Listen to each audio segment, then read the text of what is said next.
Okay, so we're going to have a conversation today about clarity and presence.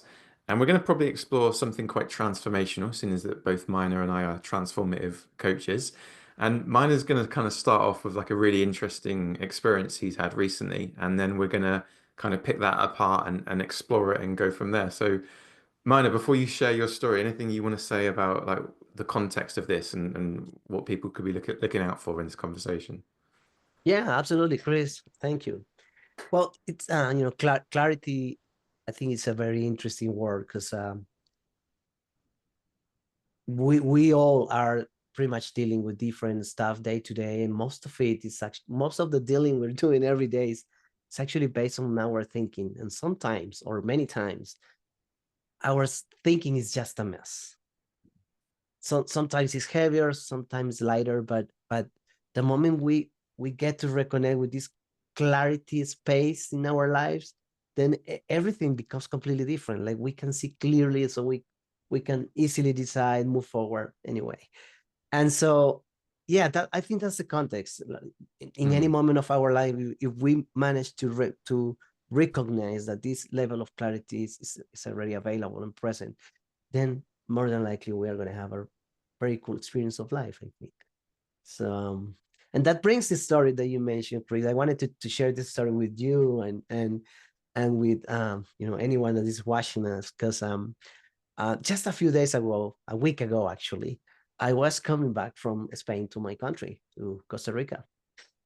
So this is a 11 hours flight from Spain to Costa Rica, and we were like I don't know, probably 5 hours already in the air. We were flying over the ocean, and I started seeing some kind of weird behavior in a couple that were seated just in front of us. So just to give you an idea, Chris and Froze, there was three seats. So to the hallway there was this young girl. She was traveling alone. Then there was this couple. The woman in the couple, she was by the side of the window, right? Mm. So I was I was doing my thing, but I realized they were kind of arguing or something like that. It wasn't really that hard, but there was some sort of behavior that I just found it kind of weird. So anyway, it happened a few times, but there was this particular moment when the woman in the window seat, she she she released the seatbelt from herself, and so she stood up over the seat and walked over the guy, is her husband, and then over the lady in the other seat. So she went to the hallway, and I heard her say, while she was walking over them, I heard her say, I don't care. I gotta get off the plane. So I'm gonna open the door. And so she went, literally, she was, and I look at her face, Chris, and I could clearly see how she wasn't there. She wasn't with us on the plane. She was somewhere else. Yeah. Her mind, like you could see that in her eyes. Mm. I could feel that she wasn't present really, and so she was completely determined. I felt that she was completely determined to open the gates of the Mm. plane so she could get off. And so my immediate reaction, well, first of all, Chris, something that I realized in the moment and after thinking about this episode is that one of the things that I realized was that I I never got afraid of it, Mm. which really got my attention, because I even questioned how is it that I didn't got afraid? This woman Yeah. was completely decided to open the door of the plane, Yeah. flying I don't know how many thousand feet over the ocean. So, but I was calm, and so I could see everything happening. The episode actually happened many times. In the moment, my initial reaction was to call for help. So I hit the button, calling for the flight attendant, and actually I watched one of the flight attendant in the other side of the plane, the other hallway. So I actually screamed to her so she could come faster. She realized something was happening. So she ran over here, and then a couple of the flight attendants got there. So they contain the woman. They talked to her and have her come back to the seat and start talking. But she was very upset and stressed, and that's the second thing that really got my attention in the moment, because when when they were asking her, well, what happened, what's going on, what do you want, what do you need, um, she was completely altered. Mm. However, she said, I am having a panic attack. And I remember that the first thing that I thought was, well, how do you know? Because she was completely out of the moment. She was living in a whole different reality than Mm. the 400 plus passengers were in the plane. Yeah, yeah. And and yet there was this little part, spot, whatever, in her mind where she realized she was having a panic attack. Mm. So she expressed that.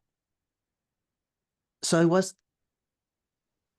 was just interesting to me, because how is it that in the midst of chaos in her head, because it was really chaotic situation, looked like a really chaotic situation for her in her head,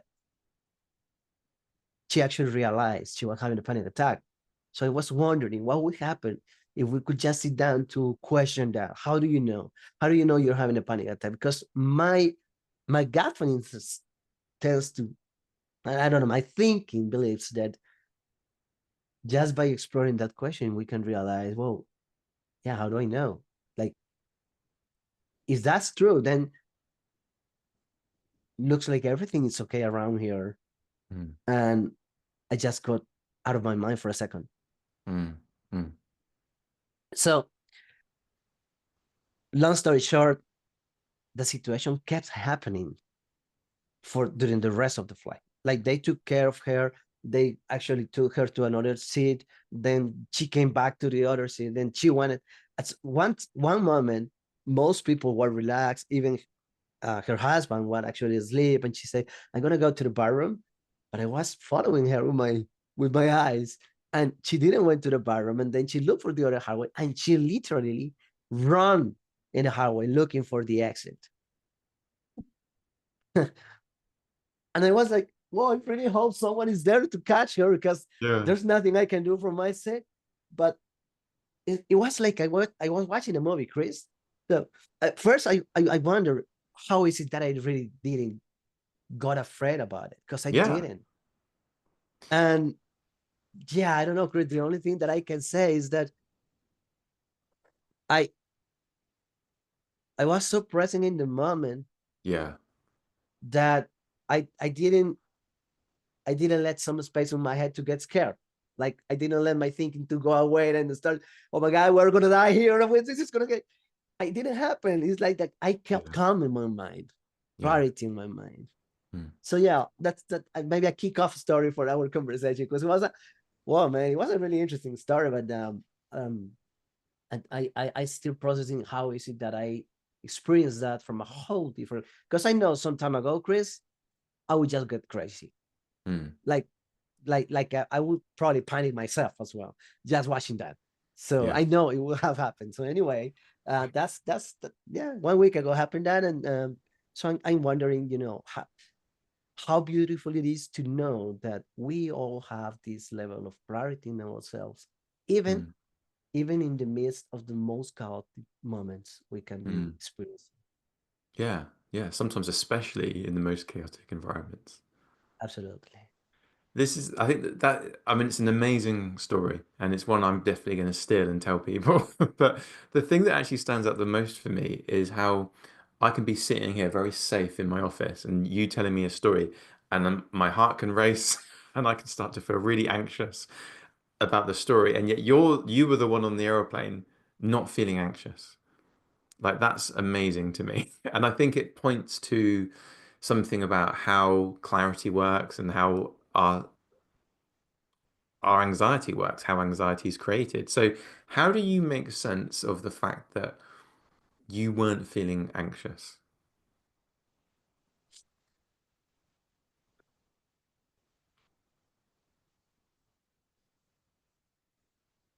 But it's funny because when I think about your question, trying to make sense of it is like, I mean, something that I can try to do right now using my thinking. Yeah, But what I can say is that at the moment, I didn't need it to exactly. make sense of it.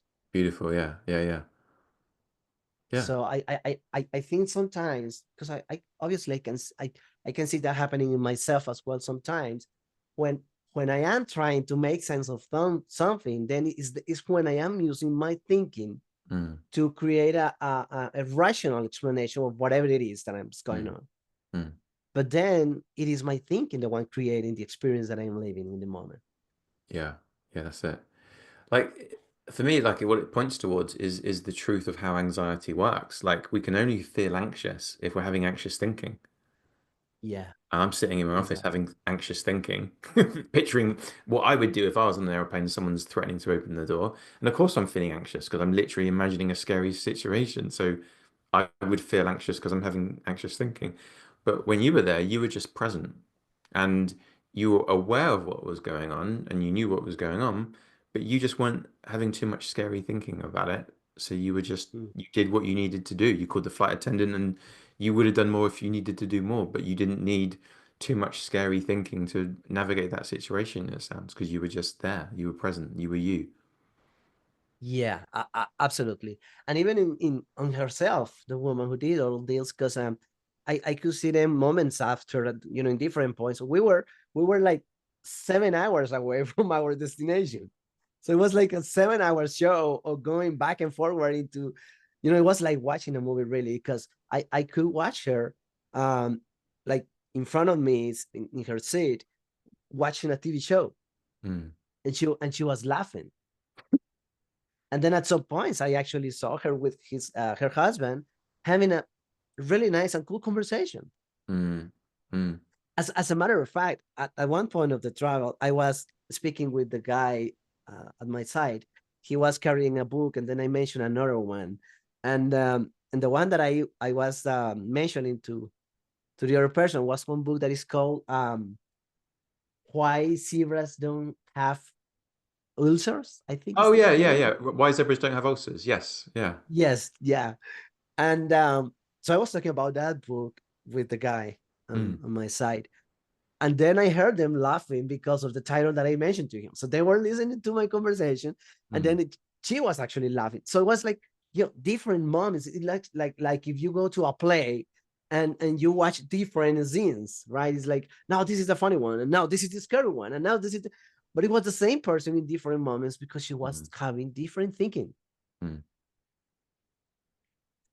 That's fascinating, because actually it doesn't have to be that, this is a story that, could have ended really wrong, right? But in our lives it pretty much happened the same thing every day. Like at some Mm. point we're having a really cool love story, and then Yeah, minutes after we're having a horror movie. yeah, yeah, exactly. Like we can get so lost in our thinking and be playing like a story in our mind and not even know we're doing it. It's like when you said like you looked in her eyes and it was almost like I can't remember the exact words you used, but it's like you looked in her eyes and she just wasn't present. It was almost like she just wasn't Yeah. there because she was lost in her thinking, like completely lost, Yeah. dissociated, we might call it, but she was just lost in her thinking. Yes. Yes.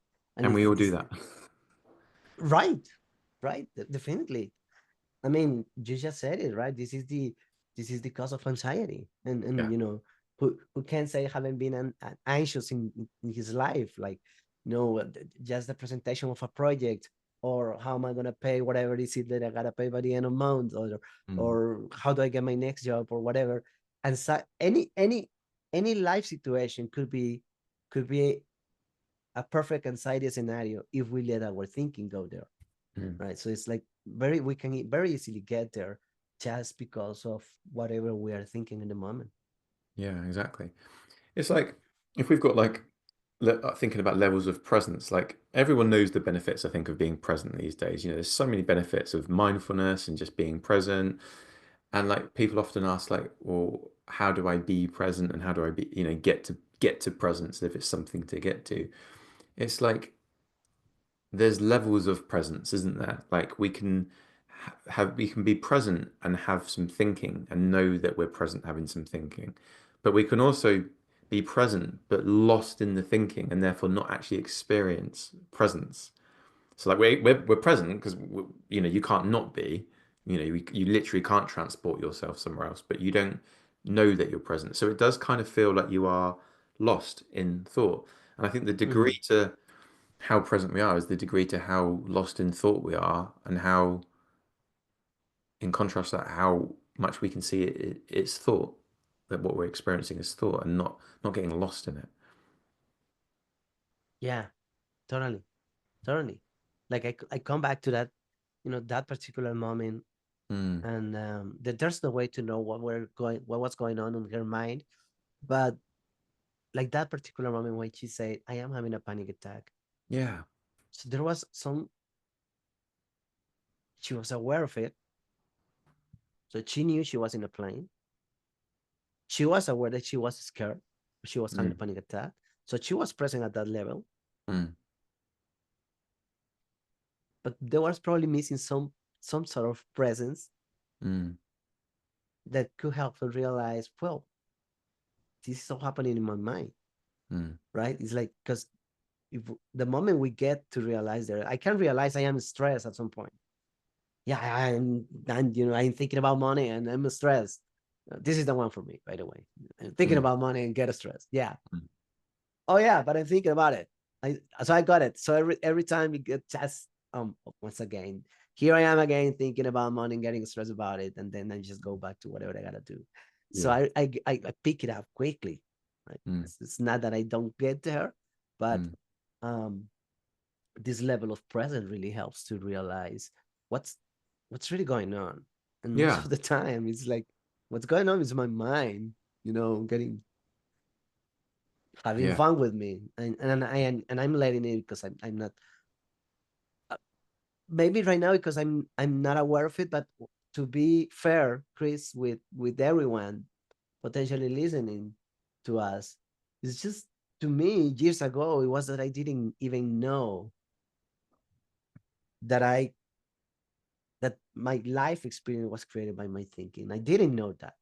Mm, So I saw I could swear in the Bible that mm. whatever was happening was happening. Yeah, I And know. I wouldn't buy that it was just happening here. Yeah, yeah, yeah. So we believe it is going, that's happening, and that's it because that's what I'm feeling. And until we know or we get to realize, whoa, hold on, there's something else. Our life experience is different.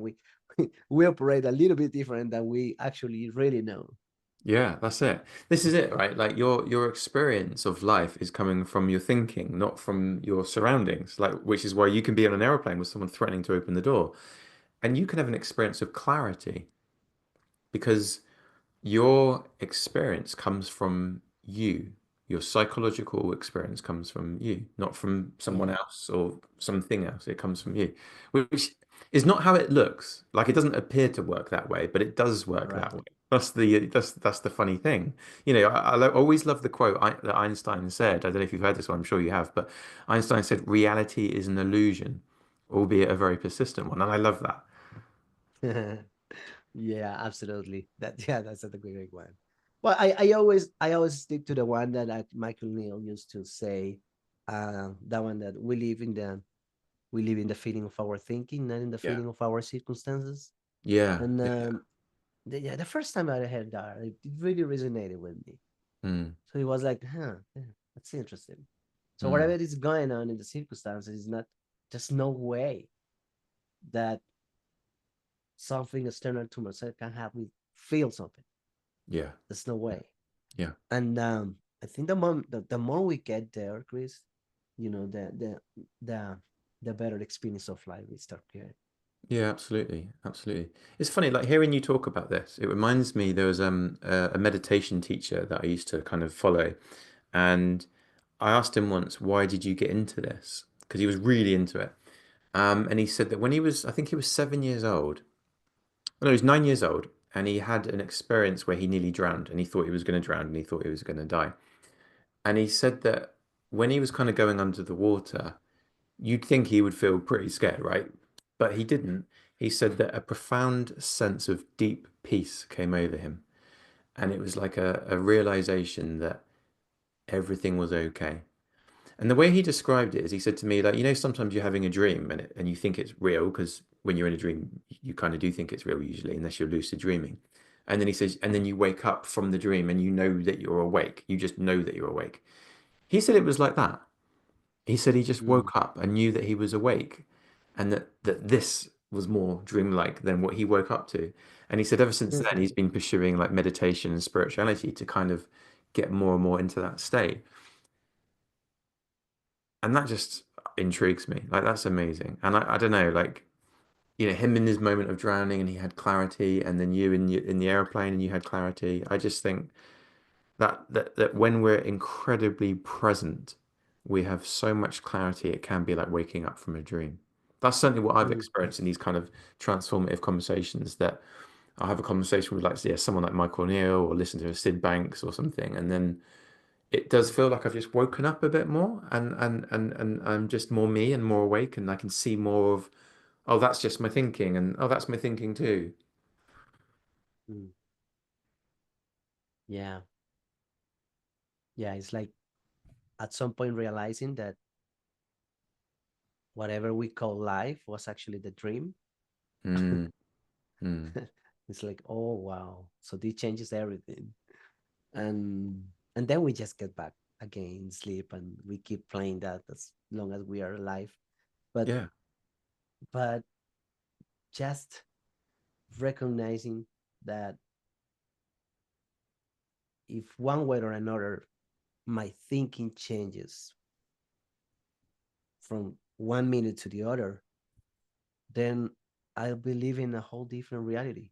Mm, mm, And uh, and the good news is that our thinking actually changes really fast. It's just that yeah. we don't get aware of it, but it's this is a profound truth, Chris. Mm, I really believe that the more people gets to at least get a glimpse of it, and get curious, question how is it that one particular thought in my mind is creating a whole reality.